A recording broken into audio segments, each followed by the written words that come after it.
Hello Hot Potters, and welcome once again to another helping of Mr H's Hot Pot. You join me this evening live in the Brexit bunker, where it's 217 days since Britain made its historic decision to leave the European Union. Now, is it me, or are we no further on than we was on June the 24th with this little lot? I know there's some talk about triggering Article 50 before March, or by the end of March, should I say. And there's some white paper that's floating about that's going to set out that idea and putting that in motion. But when you compare the way Brexit's being handled compared to, say, America, with Donald Trump, or should I say President Trump, who within his first week of office has signed a raft of executive orders to set into motion his pledges and campaign promises.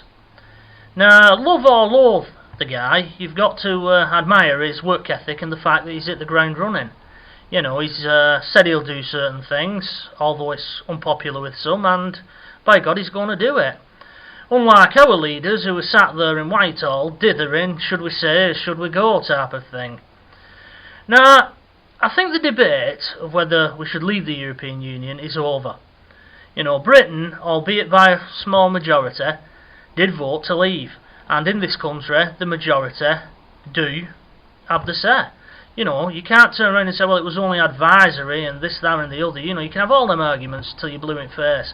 The bottom line is now we run the risk of looking a laughing stock with the rest of the world. And more importantly, we're going to undermine democracy, which is the very foundation on which this country is, you know, built. We always look upon ourselves as the cradle of democracy. I know I'm certainly proud currently to say that, you know, I come from a country where, you know, we do respect people's wishes. You know, we don't just ride roughshod over them when it doesn't suit us.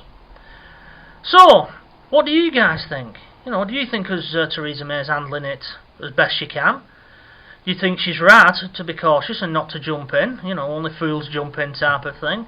Or do you think we should have a more robust approach, such as Donald Trump? Now, from my own personal perspective, I'm watching the outcome of this with, you know, with some interest, because it will determine whether or not I set foot in a polling booth again.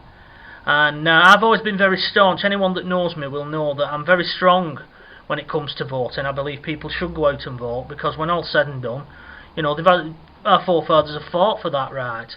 However, that said, if it's only going to be a sham referendum or election, what's the point of going out and voting? You may as well just let them crack on with it and then, you know, play whatever hand you dealt with at the end of it.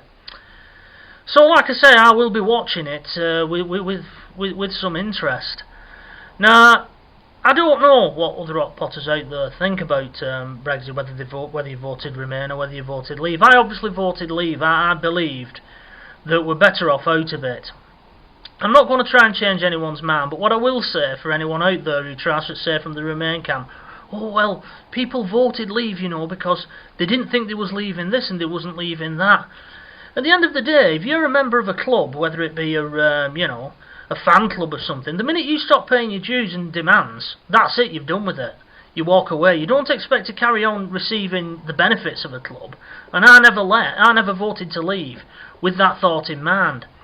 You know, my intentions was to walk away from it and stand on our own 2 feet once again.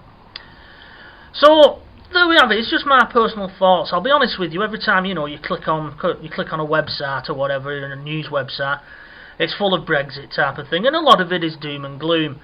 And I'm getting to the stage where I'm getting fed up of hearing about it. My attitude is just crack on with it. Just get on with it. People have voted to leave. Let's do it.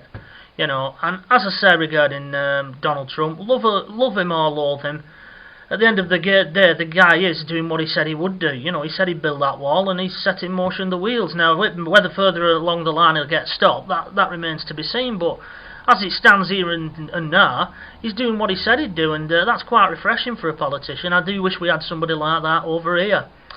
Anyway, no doubt there'll probably be a lot of abuse and thumbs down because I've said, you know, I've dared to sell the EU, but there we have it. Anyway, that's all from the Brexit bunker for today, so until the next time, bye bye for now.